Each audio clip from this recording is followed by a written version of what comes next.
Boa noite. Boa noite. A empresa que ofereceu a Coronavac ao governo pelo triplo do preço do Butantan tem condenação por fraude em importação. E o ex-ministro Eduardo Pazuello se manifesta sobre o vídeo que revelou a reunião de negócios. Nós estamos aqui reunidos no Ministério da Saúde, recebendo uma comitiva que veio tratar da possibilidade de nós comprarmos 30 milhões de doses numa compra direta com o governo chinês. Pazuello diz que em momento algum negociou a aquisição de vacinas com empresários. Que foi até a sala em que eles estavam para cumprimentá-los depois de terem se reunido com uma equipe do Ministério. E que depois ele soube que a proposta era inidônea. O médico que atende o presidente Bolsonaro diz que ele deve ter alta amanhã. Preso no Rio Grande do Sul, um cirurgião plástico suspeito de abusar de dezenas de pacientes. Com mais de 170 mortos nas enchentes, a Europa tenta se preparar para novos temporais. Nossos repórteres mostram como a matéria-prima de chips eletrônicos está paralisando montadoras de veículos. E a delegação olímpica do Brasil sofre a primeira baixa por doping antes mesmo da abertura dos Jogos. A partir de agora, no Jornal Nacional.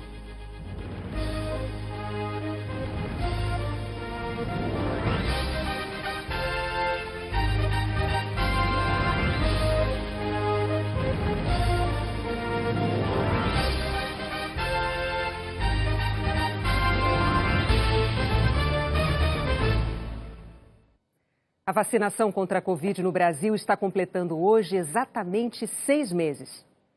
Naquele histórico 17 de janeiro, a picada no braço da enfermeira Mônica Calazans trouxe uma dose de esperança. Para quem não acredita na vacina, não acreditou naquele momento, eu sou prova viva de que tudo está dando certo. Mas com a demora e a desorganização na distribuição das vacinas, vivemos o período mais letal da pandemia. Desde o início da vacinação, o Brasil perdeu mais de 330 mil vidas para a Covid.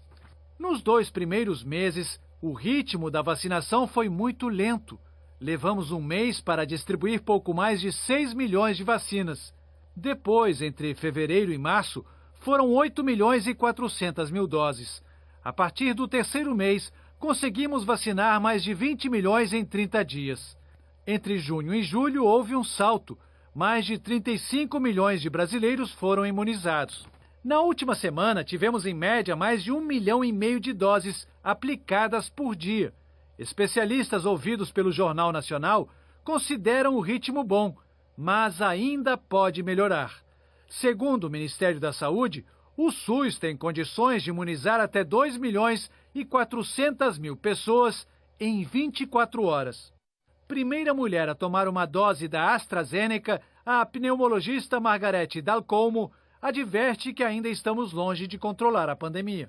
Nós só temos 50% ou quase isso, com uma dose apenas, estamos longe de alcançar esse objetivo já praticamente no final do 7º mês do ano. Então isso nos preocupa muito, tendo em vista que nós estamos propiciando a proliferação de novas variantes, por essa taxa de transmissão comunitária permanecer ainda muito alta no Brasil. Quase 90 milhões de brasileiros já receberam ao menos uma dose, mas basta olhar os números para entender que ainda estamos distantes de um cenário mais tranquilo. A média de mortes hoje é cerca de 30% mais alta que em janeiro, no início da vacinação. É uma corrida contra o tempo. Se você acelerar mais, menos problema você vai ter, porque a vacina funciona. Ela aumenta a proteção. E nós temos também a boa notícia que a adesão à vacinação do Brasil é uma das maiores do mundo. Aqui a gente ultrapassou 91% da população que é apta a receber vacina procurando pela vacinação. A epidemiologista Carla Domingues, ex-coordenadora do Programa Nacional de Imunização, afirma que o ritmo da vacinação ainda pode melhorar. É possível acelerar essa vacinação e, com certeza, vacinar mais de 2 milhões de pessoas por dia. Nós vimos que houve uma melhora, mas ainda tem estados e municípios que estão ficando desabastecidos. O segundo ponto é que é preciso se fazer um balanço para identificar quais são aquelas regiões que já receberam mais vacinas. Nós estamos caminhando para uma situação sustentável, mas ainda temos um longo caminho a seguir. O Ministério da Saúde declarou que distribuiu mais de 154 milhões de doses suficientes para imunizar 54% da população acima de 18 anos com a primeira dose e 20% com as 2 doses. e que deve disponibilizar este mês mais de 40 milhões de doses. A França autorizou hoje a entrada de turistas totalmente imunizados contra a Covid, independentemente do país de origem, inclusive brasileiros. A liberação só vale para quem tomou vacinas aprovadas pela Agência de Saúde Europeia. As 2 doses da AstraZeneca, da Pfizer ou da Moderna, ou a dose única da Janssen. A Coronavac ainda não está nessa lista, mas já tem aprovação da Organização Mundial da Saúde. Ainda nessa edição, o Fábio Turci vai trazer os números da vacinação e da pandemia no Brasil. O dono da empresa que negociou com o Ministério da Saúde a vacina Coronavac pelo triplo do preço cobrado pelo Instituto Butantan foi condenado na Justiça por emitir notas falsas para burlar a fiscalização. A informação foi publicada pelo jornal O Estado de São Paulo e confirmada pela TV Globo. A empresa World Brands Distribuição tem sede em Itajaí, Santa Catarina. Está em nome de Jaime José Tomazelli. Em maio de 2014, a Justiça Federal condenou Tomazelli por participar de fraudes em importação de produtos. Segundo a decisão do juiz Marcelo Michelotti, notas fiscais de importação de carrinhos de controle remoto, embalagens em cartela de papel com plástico e lâmpadas fluorescentes eram falsamente emitidas em nome de uma das empresas de Jaime, a Marfim. A pena de 1 ano e 6 meses de prisão foi convertida em multas e prestação de serviços comunitários. A condenação não impede que ele atue em comércio exterior. Ontem, um vídeo publicado pela Folha de São Paulo mostrou o então ministro da Saúde, Eduardo Pazuello, com representantes da World Brands em 11 de março deste ano. Nós estamos aqui reunidos no Ministério da Saúde, recebendo uma comitiva que veio tratar da possibilidade de nós comprarmos 30 milhões de doses numa compra direta com o governo chinês. E já abre também uma nova possibilidade de termos mais doses e mais laboratórios que vamos tratar na semana que vem. Mas saímos daqui hoje já comemorando de entendimento assinado e com o compromisso do Ministério de celebrar no mais curto prazo um contrato. O vídeo de Pazuello ao lado de empresários contraria uma declaração dele na CPI da Covid no dia 19 de maio. Por que Vossa Excelência não tomou o comando e o protagonismo dessa negociação com a Pfizer? Pela simples razão que eu sou o dirigente máximo, sou o decisor, eu não posso negociar com a empresa. Quem negocia com a empresa é o nível administrativo, não o ministro. Se o ministro jamais deve receber uma empresa, o senhor deveria saber disso. Eu estou dizendo ao senhor, o senhor não comandou. Não comandou. Por favor, não comandou. Fernando. Por favor. Eu retiro. A Folha de São Paulo afirmou que a World Brands ofereceu 30 milhões de doses da vacina do laboratório chinês Sinovac por $28 a dose. A negociação com a World Brands ocorreu mesmo após o governo Bolsonaro fechar contrato com o Butantan, no começo deste ano, para comprar 100 milhões de doses da Coronavac, por praticamente 1/3 desse valor, $10 a dose. Mesmo sem que a negociação com a World Brands tenha prosperado, a presença de Pazuello numa reunião com intermediários para comprar a vacina Coronavac causou muita estranheza. 5 meses antes, em 21 de outubro do ano passado, o presidente Jair Bolsonaro desautorizou Pazuello publicamente, quando mandou cancelar a negociação de compra da Coronavac com o Instituto Butantan. O diretor do Butantan, Dimas Covas, disse ao Jornal Nacional que alertou Pazuello, Elcio Franco e técnicos do Ministério da Saúde de que o Butantan era o único da Sinovac no Brasil. Agora, a cúpula da CPI vai reconvocar Pazuello para apurar o acesso rápido de empresas e organizações desconhecidas ao comando do Ministério da Saúde com promessas de vacinas, enquanto as negociações com multinacionais como a Pfizer se arrastaram por meses. O vice-presidente da CPI, Randolph Rodrigues, da Rede, afirmou que o depoimento de Pazuello deve ser marcado para o fim de agosto ou início de setembro. No mínimo, falso testemunho. A Comissão Parlamentar de Inquérito está claro a caracterização penal do ministro. Falso testemunho, basta nós constatarmos o depoimento do ministro à Comissão Parlamentar de Inquérito e o fato do próprio vídeo que revela que ele fazia ao contrário do que falava na CPI. Mais grave que isso, ele ele se negou a negociar, a sentar com a Pfizer durante 7 meses. E isso impediu o começo da vacinação dos brasileiros em dezembro. Isso condenou milhares de brasileiros à morte. E em março, quando, exatamente por conta da omissão pela negociação com a Pfizer, nós estávamos com 3 mil mortos por dia, uma média de 3 mil mortos por dia, ele aparece negociando com uma empresa 171, intermediária de vacinas. Ontem à noite, a Secretaria de Comunicação divulgou uma nota de esclarecimento em nome de Eduardo Pazuello. O ex-ministro afirma que em momento algum negociou a aquisição de vacinas com empresários, que a reunião com os representantes da empresa World Brands ocorreu após um pedido formal da empresa endereçado ao Ministério da Saúde, para que a Secretaria Executiva do Ministério fizesse uma pré-sondagem acerca da proposta, que foi até a sala unicamente para cumprimentar os representantes da empresa após o término da reunião. Ainda, segundo a nota, a assessoria de comunicação do Ministério da Saúde sugeriu que fosse realizada a gravação de um vídeo para a posterior publicização dos atos. Na nota, Pazuello afirma que após a gravação foi informado que a proposta era inidônea e que determinou que não fosse elaborado o memorando de entendimentos. Nós tentamos contato com a World Brands Distribuição e com os advogados de Jaime José Tomazelli, mas eles não atenderam. A CPI recebeu documentos que mostram que uma farmacêutica bancou a publicação de anúncios defendendo o tratamento com remédios sem eficácia contra a Covid. A farmacêutica Vitamedic pagou pelos anúncios, segundo a reportagem do jornal Folha de São Paulo. A TV Globo também teve acesso aos documentos. A CPI obteve os dados depois de um requerimento do senador Humberto Costa, do PT de Pernambuco. Segundo a reportagem, os anúncios publicitários foram veiculados nos principais jornais do país e tinham como autor apenas o grupo Médicos pela Vida.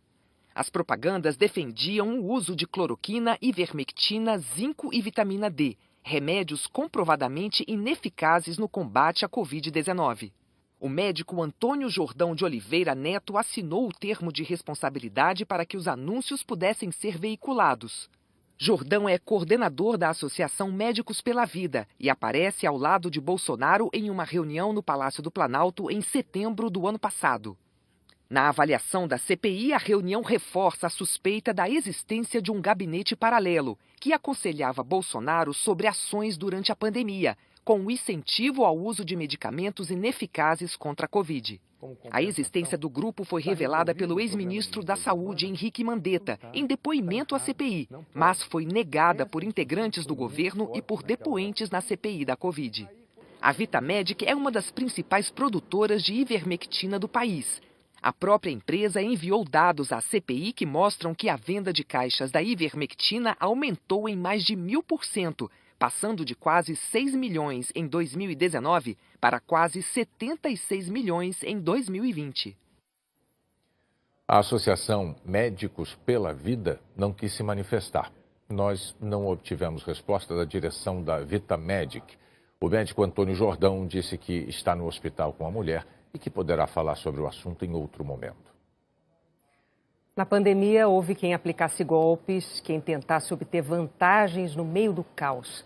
Mas milhões de brasileiros fizeram o movimento oposto e estenderam a mão para ajudar outros brasileiros. Nesse ambiente de solidariedade em meio à crise, uma pesquisa registrou como as pessoas reagem a estímulos diferentes para fazer uma doação. Moradora do Morumbi, bairro paulistano de classe média, a Jaqueline é vizinha de Paraisópolis, uma das maiores favelas de São Paulo.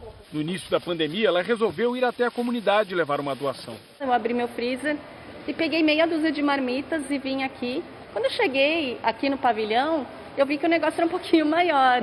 E eu falei, nossa, essas marmitas não vão fazer nada, né? O choque de realidade mobilizou a Jaqueline. Junto com o marido, ela começou a arrecadar dinheiro e as doações aumentaram.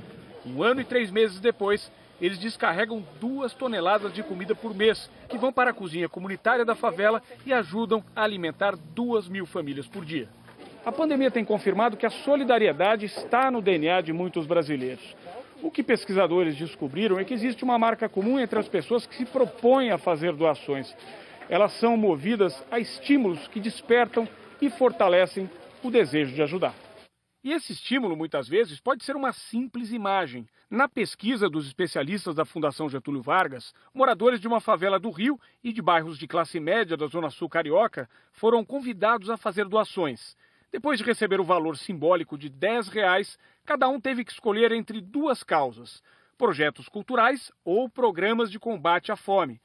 Num primeiro momento, enquanto a maioria dos entrevistados de baixa renda doou contra a fome, os de maior poder aquisitivo preferiram contribuir para a cultura. Tudo mudou quando os pesquisadores exibiram fotos como estas, de uma criança brincando com tinta e de outra aparentando situação de fome. Confrontados com essas imagens, os participantes de classe média mudaram suas doações para os projetos contra a fome.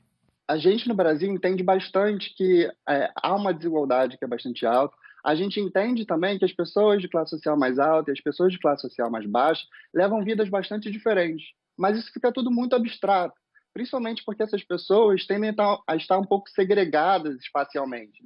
Uma vez que a gente consegue mostrar, através de imagens, o que significa não ter acesso à comida ou não ter acesso ao abrigo, isso fica bastante nítido para as pessoas, principalmente para as pessoas de classe social mais alta. E elas passam a contribuir mais, justamente porque você passa a ter uma certa experiência com essa situação, consegue nutrir um pouco mais de empatia pelas pessoas que enfrentam essa situação e quer contribuir de alguma forma. De volta a Paraisópolis, quem toca a distribuição da comida que chega com as doações é a Jéssica, nascida e criada na comunidade. Ela resolveu aderir ao projeto há 1 ano, depois de sentir na pele o que a Jaqueline conheceu nas visitas à favela. As pessoas bateram na sua porta e te pediam, eu quero um arroz, 1 quilo de arroz, você me dá um pouquinho de sal. Eu resolvi erguer as mãos e seguir na luta para estar ajudando a comunidade a suprir essa necessidade de vulnerabilidade de muitas pessoas dentro da nossa comunidade. É isso que move, eu acho que isso talvez foi o que eu senti, que é sentir a dor do próximo, né? Se colocar realmente no lugar, calçar o sapato do outro. Então quando eu vim aqui entregar aquela meia dúzia de marmita, eu sentia a dor deles, né? E eu falo, por que não? Um pouquinho de cada um vira um monte, né? Vira muito numa ajuda. Na página do Jornal Nacional você encontra informações sobre como ajudar quem precisa no seu estado. O coordenador da equipe médica que cuida do presidente Jair Bolsonaro disse que ele deve ter alta amanhã. Pela manhã, o presidente Jair Bolsonaro participou por videoconferência da inauguração de uma agência da Caixa Econômica Federal em Missão Velha, no Ceará. Bolsonaro também caminhou pelos corredores do hospital e uma foto publicada no perfil do presidente numa rede social mostra Bolsonaro tomando sopa. O primeiro boletim médico deste sábado informava que Bolsonaro continua evoluindo satisfatoriamente, apresentando melhora clínica e laboratorial. E que, durante o dia, seria oferecida dieta cremosa não fermentativa. O presidente está internado desde quarta-feira em São Paulo para tratar de uma obstrução parcial do intestino. Depois de exames, os médicos descartaram a necessidade de cirurgia. No fim da tarde, o cirurgião gástrico Antônio Macedo, que coordena a equipe médica, disse que o presidente Jair Bolsonaro aceitou bem a dieta cremosa e deve receber alta amanhã. O médico disse que o presidente poderá retomar a agenda normal, mas com alguns cuidados e fazendo atividade física. Mastigar bem a comida, comer uma comida mais leve, fazer exercício, caminhada, tudo isso é importante, né? O ministro do Desenvolvimento Regional, Rogério Marinho, precisou passar por uma cirurgia de emergência na madrugada de hoje, depois de um mal-estar em Porto Seguro, na Bahia. Os médicos diagnosticaram obstrução numa artéria e o ministro passou por uma angioplastia para implantar um stent. À tarde, Rogério Marinho teve alta e deixou o hospital. A seguir, as peças milimétricas que estão paralisando montadoras de veículos. A prisão de um cirurgião plástico suspeito de abusar de quase 100 mulheres. E um desastre que a Europa não via há décadas. Vamos saber agora dos números da pandemia e da vacinação no Brasil, consolidados pelo consórcio de veículos da imprensa. Oi, Turci, boa noite. Boa noite, Renata, Bonner, boa noite para todos. Os dados de hoje não incluem o estado mais populoso do país. O governo de São Paulo informou que não houve atualização das informações de casos e óbitos de Covid hoje por indisponibilidade dos dados. Isso, claro, deixa os números do sábado mais baixos. Sem São Paulo, o país registrou de ontem para hoje 823 mortes por Covid. O total, desde o início da pandemia, já é de 541.323 pessoas mortas por causa da doença. Foram confirmados 32.724 novos casos nas últimas 24 horas e o total chegou a 19.339.124. São, em média, 39.048 novos casos por dia, queda de 22% na comparação com a média de 2 semanas atrás. A média de mortes é de 1.196 por dia, 23% a menos do que há 2 semanas. São Paulo aparece em cinza porque, como dissemos, não atualizou os dados hoje. Apenas o Paraná aparece com alta na média de mortes. 4 estados e o Distrito Federal estão em estabilidade e em queda são 20 estados. Piauí e Sergipe tiveram as maiores quedas. Agora o ritmo da vacinação. Aqui, os dados de São Paulo foram divulgados. 671.558 pessoas receberam a primeira dose nas últimas 24 horas e 435.810 a segunda dose ou a vacina em dose única. Aí, total do dia, 1.107.368. Até agora, 88.707.871 pessoas receberam a primeira dose no país, o que representa 41,89% da população. E 33.734.941 estão completamente imunizadas com as 2 doses ou a dose única. São hoje 15,93% dos brasileiros. No mapa estão em verde escuro os estados que mais avançaram na imunização completa. Os 5 primeiros são Mato Grosso do Sul, Rio Grande do Sul, São Paulo, Espírito Santo e hoje, em quinto, o Rio de Janeiro. Outras informações em g1.com.br/coronavírus. Bonner, Renata. Obrigado, Torci. A polícia do Rio Grande do Sul prendeu um cirurgião plástico suspeito de abusar sexualmente de quase 100 pacientes. Klaus Brodbeck foi preso ontem à noite em Gramado, na Serra Gaúcha. O médico é suspeito de abusar das pacientes há pelo menos 20 anos, durante as consultas. Uns olhares constrangedores, de ficar nua, achando que era só do peito, o jeito que ele passava a mão no meu corpo. O médico deve ser indiciado por crimes de assédio, importunação sexual e até estupro de vulnerável. Alguns abusos teriam acontecido com as pacientes dopadas para os procedimentos estéticos. Nós temos, inclusive, uma vítima que foi encaminhada para exame de verificação sexual que restou positivo, inclusive para a presença de sêmen. Então, nós temos aí algumas provas bem contundentes nesse sentido. Desde que a investigação veio à tona, há uma semana, o número de vítimas aumentou de 12 para 95. Além do Rio Grande do Sul, surgiram pacientes no Rio de Janeiro, São Paulo e em Minas Gerais. Todas essas mulheres deram à polícia relatos muito semelhantes sobre a conduta inadequada do médico. Pediu para eu fazer biquíni com os lábios e pediu para eu botar o dedo na minha boca e pediu para eu chupar o dedo dele. Eu não poderia falar para ninguém os procedimentos de fazer no apartamento dele. A polícia também abriu inquérito para investigar a namorada do médico. Depois que as denúncias se multiplicaram, ela publicou vídeos nas redes sociais ameaçando as vítimas. A defesa do cirurgião nega as acusações. O Conselho Regional de Medicina abriu uma sindicância e deve ouvir testemunhas. Temos o total interesse em investigar pela gravidade das acusações e, eventualmente, se comprovadas elas, eventual cassação do registro profissional desse colega. Fica um alerta maior, né, para as mulheres ficarem mais atentas, porque o médico não pode ter esse tipo de conduta, né, na paciente. As investigações sobre essas suspeitas de abusos estão no Fantástico de amanhã, que destaca também as agressões covardes do DJ Ives contra a mulher dele. Em entrevista, Pamela desabafa. Como é que vai ser minha vida quando eu voltar a viver? Porque esses dias eu não estou vivendo, eu estou existindo. Uma reportagem especial vai mostrar os códigos usados por mulheres para pedir socorro quando são ameaçadas por homens violentos. Eu queria um açaí. A senhora ligou pro 190, cara. Eu sei, queria um açaí. Nossos repórteres descobriram que o médico acusado de abuso sexual em Porto Alegre também assediou funcionárias. Ele sentou em cima de mim, pegou meus braços, me jogou e trancou os joelhos nos meus braços. Em Santa Catarina, um cenário deslumbrante para uma travessia a 300 metros de altura. A habilidade e a memória dos chimpanzés com números. É o novo episódio de Bichos Geniais. Atletas chegando, arenas, estádios e ginásios prontos. As Olimpíadas de Tóquio são atração especial no Fantástico. Esporte e tradição no Show da Vida. A cultura pop do Japão rompe as fronteiras e ganha o mundo. Por que os animes fazem tanto sucesso?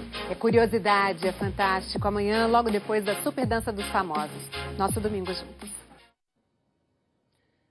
Uma pecinha milimétrica está travando toda a cadeia de produção de veículos no Brasil.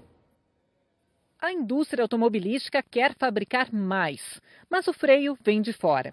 Está em falta no mundo todo uma peça que sozinha para linhas de montagem inteiras, o chip semicondutor. Neste mês, a Volkswagen anunciou que dará férias coletivas para os trabalhadores de 2 fábricas em São Paulo, a de São Bernardo do Campo e a de Taubaté. Mas desde o início do ano, as montadoras estão nesse anda e para na produção.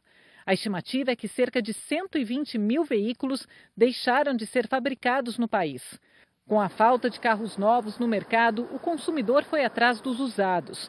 As vendas do primeiro semestre de 2021 superaram as registradas no mesmo período de 2019, antes da pandemia. Tanta procura tem feito o preço dos usados subir muito mais do que o dos novos, com o prazo de entrega comprometido pela falta de componente. O chip semicondutor é um dispositivo milimétrico, feito de materiais como o silício, capazes de mudar facilmente de isolante a condutor de eletricidade. Por isso, o chip é chamado de semicondutor. O semicondutor no automóvel moderno é utilizado em várias áreas do veículo, tá? Para gerenciamento do motor e o câmbio, para controlar o consumo, para controlar a emissão de poluentes, para itens de segurança, né? Para itens de conectividade. Então, um carro pode ter de 500 a 1.000 semicondutores, diferentes semicondutores. Então, a gente fala que o carro é um celular com 4 rodas. A questão é que os semicondutores são o motor do mundo em que a gente vive. Estão em tudo que tem tecnologia embarcada. Celulares, computadores, aparelhos de TV, videogames, eletrodomésticos. Olha, são muitas indústrias disputando um componente produzido por poucas. A maioria fica na Ásia. E no último ano houve um desequilíbrio na oferta porque aconteceu de tudo na região. De incêndio a uma das maiores fábricas lá no Japão, a falta de chuvas em Taiwan. Isso também é importante porque vai muita água na fabricação dos chips. Aí, claro, teve a pandemia. Foi a crise sanitária que botou a indústria automobilística no fim da fila para comprar semicondutores. No início da pandemia, as montadoras suspenderam as encomendas porque as vendas de carro zero caíram. Enquanto isso, as fábricas de celulares e computadores, embaladas pelo home office, passaram a comprar mais e mais chips. Quando a produção de carros voltou, já tinha pouco componente para vender. Tudo isso gera uma pressão gigantesca. E como é uma indústria muito cara e que tem atualização constante, os fabricantes não produzem, por exemplo, 10 milhões de unidades e deixam armazenados. Por quê? Porque essa tecnologia daqui a 2 anos é outra. Então é uma indústria muito estratégica, só que é uma indústria muito complexa também. Não é só a gente, por exemplo, aumentar o pasto para poder produzir mais vaca. É muito mais complexo do que outros tipos de indústria. Começa amanhã no Rio o Congresso Mundial de Arquitetura. O Rio venceu 2 cidades espetaculares para receber o Congresso Mundial de Arquitetura: Paris, na França, e Melbourne, na Austrália. E não foi apenas por suas montanhas, floresta e mar. Aqui temos 5 séculos de um patrimônio arquitetônico rico e diverso. Sobre os morros, a cidade desvenda a desigualdade persistente. Um mosaico que transforma o Rio num grande laboratório para arquitetos e urbanistas. O congresso estava marcado para julho do ano passado, com a participação de 20 mil profissionais de várias partes do mundo. Só que aí veio a pandemia. Mas, como a criatividade é a matéria-prima dos arquitetos, eles não se abateram, não desistiram, reorganizaram o evento, que ficou ainda maior.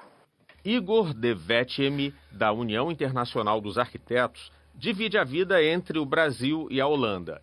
E com o computador na mão, ele transferiu palestras e debates do mundo presencial para o virtual. A lista de inscritos, que já tinha arquitetos, urbanistas e líderes comunitários muito importantes, não parou de crescer.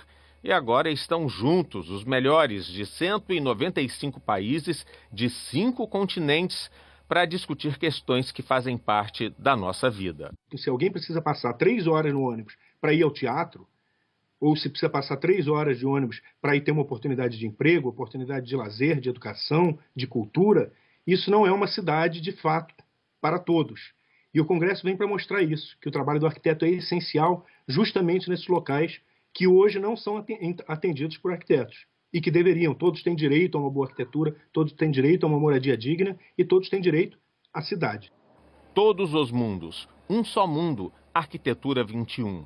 O tema do Congresso, definido antes da pandemia, agora parece uma premonição, diz Sérgio Magalhães, o presidente do Comitê Executivo do Congresso.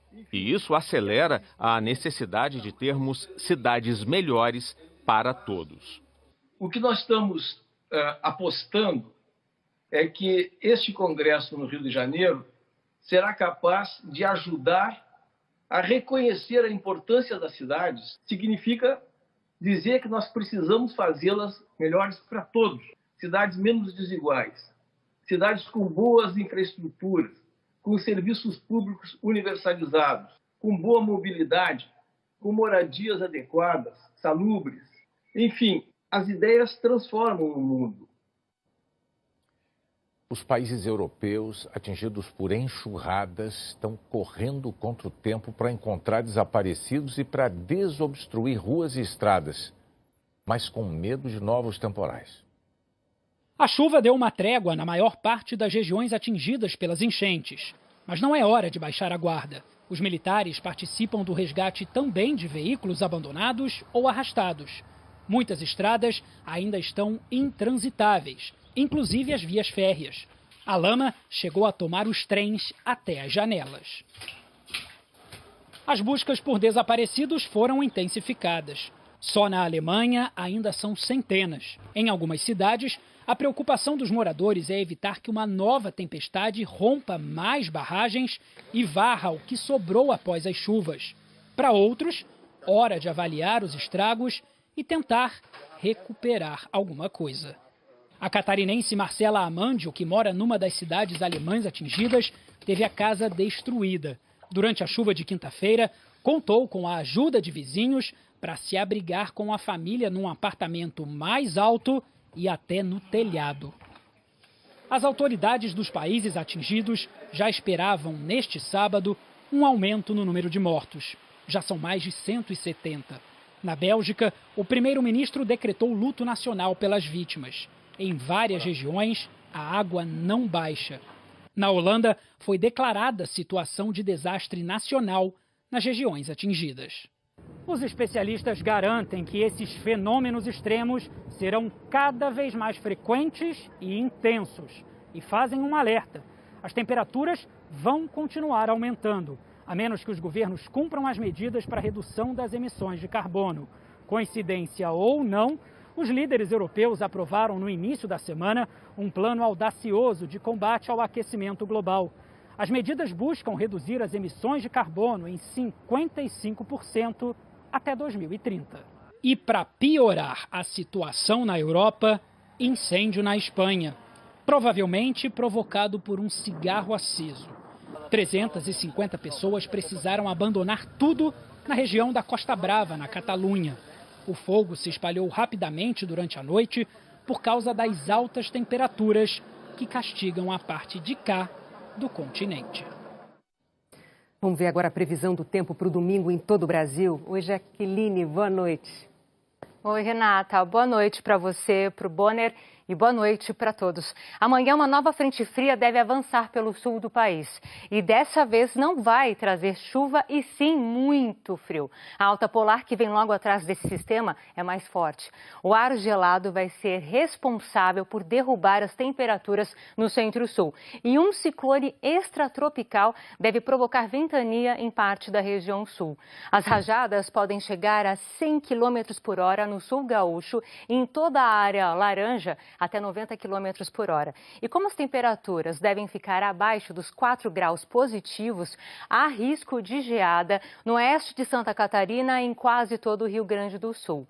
Em Porto Alegre e em Curitiba, amanhã, mínima de 6 graus, em Florianópolis, 11. E a mesma mínima prevista aqui para São Paulo e também Campo Grande. No Rio, faz 16 graus logo cedo e nas 3 capitais, a tarde deve ser fria. Já no centro-norte, as temperaturas continuam altas. Em Palmas faz 36, 33 em Cuiabá, também em Manaus e 32 em Boa Vista e em Fortaleza. Amanhã pode chover fraco no Rio, na divisa com Minas Gerais e no Espírito Santo. Em quase todo o norte e no nordeste do Maranhão até o Recôncavo Baiano, a chuva deve ser passageira. Em grande parte do país, o tempo fica firme e situação preocupante nas áreas atingidas pela estiagem. Para essas áreas mais secas, tem previsão de chuva logo, Jaqueline? Renata, pelo menos nessa semana o tempo vai continuar firme e seco. A chuva mais volumosa deve ficar concentrada no norte. No Paraná, chove, só que de forma isolada. No restante do sul, no sudeste, centro-oeste e também no nordeste, nada de chuva. Durante a próxima semana, o grande destaque vai ser o frio. Com chance de formação de geada no sul e em São Paulo, o frio pode chegar até na região norte. Previsão de temperaturas negativas nas serras gaúcha e catarinense, só que com um risco baixo para a formação de neve. Em Urupema, na Serra Catarinense, amanhã cedo, mínima prevista de -3 e na terça, -6. E em Gramado, na Serra Gaúcha, amanhã 2 positivos, mas na terça-feira, previsão de -1. Renata, Bonner. Vai estar frio em Gramado também. Obrigada, Jaqueline. A temporada das baleias jubarte no Brasil começou mais cedo esse ano.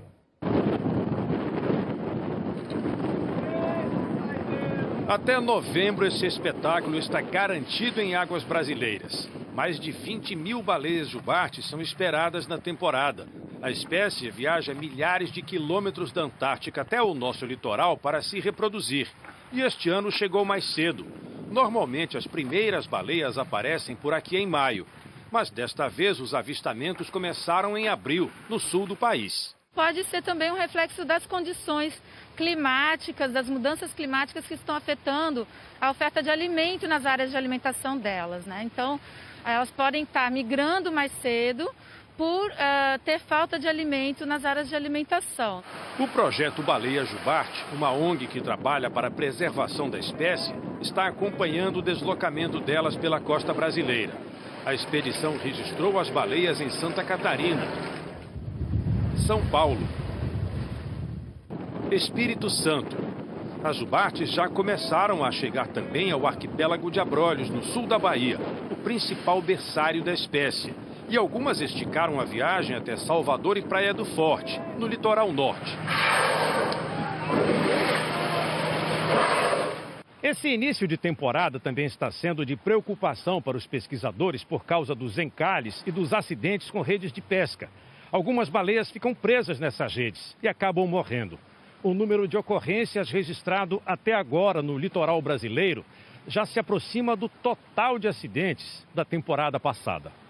Já são 53 encalhes, 17 a menos que em toda a temporada de 2020.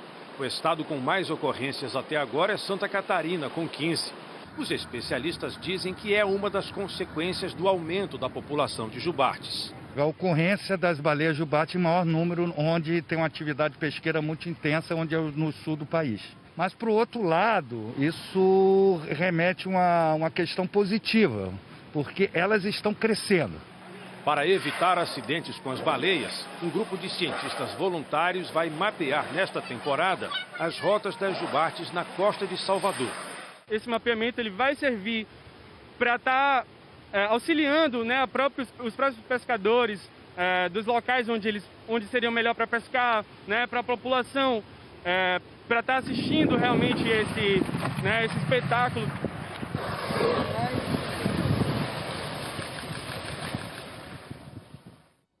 A seguir tem os gols do sábado. E o brasileiro cortado das Olimpíadas por suspeita de doping.